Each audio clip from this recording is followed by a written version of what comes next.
In this video, I'm going to show you a really simple way to extend a song with song sections in Garageband for iPad. You can extend your song by adding new sections such as the intro, the verse, the chorus and more, and I'm going to show you how you add, duplicate and manage these sections to build your song arrangement. So first of all then, make sure you're in tracks view, which will probably be already if you're using your project and creating tracks from your instrument view and not in your touch instrument view or in your sampler view. So if you are, just click on the tracks view. What we're going to do is we're going to open song section controls, which is nicely nestled in this little plus button at the right hand side of the arrangement window. And you can see here at the moment we have set it to all sections. Now I've got a section A and a section B, and what I'm going to do is I'm going to add, by tapping add, a third section, which is another 8 bars. Now I can just record in this section, which if you can see if I select off this, it takes you straight into. But if you want to see the overarching sections of the whole song, make sure you have tapped all sections and it will bring all of the others in. Some people can get a bit confused by this, so make sure that your students are aware of this should they not be able to edit any other part of their tracks.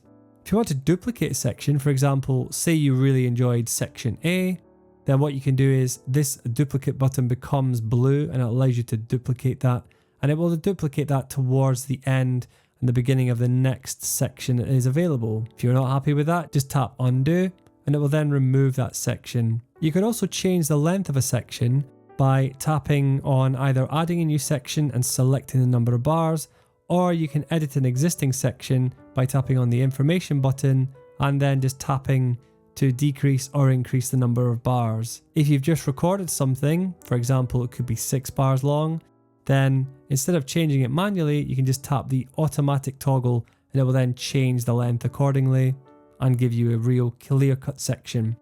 Sections are then marked in the timeline. In this case, A is here, B is in bar 9, C is in bar 17. This will change depending on what examples you've got. I've used a multiple of recording examples, which is why some tracks are shorter than the actual section here, but you get the rough idea of where that needs to be.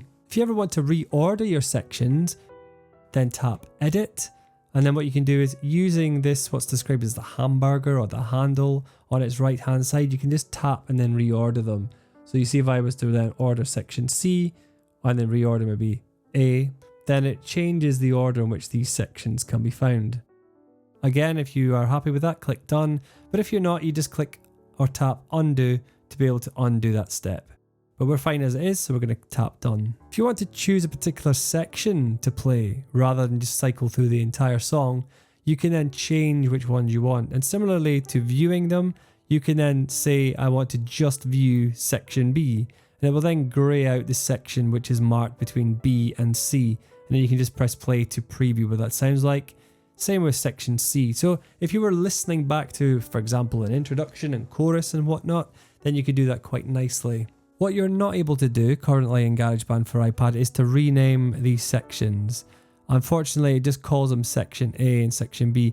It's up to you as the creator to be able to know and to guide your students to be able to say, this is the introduction, section A, section B is the verse, section C is the mid and maybe the chorus. So you can probably plan that out with the appropriate planning tools in the activity pack.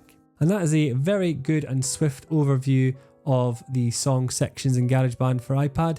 Do have a little play around with these, and I hope it helps you and your students, and I'll see you in the next video.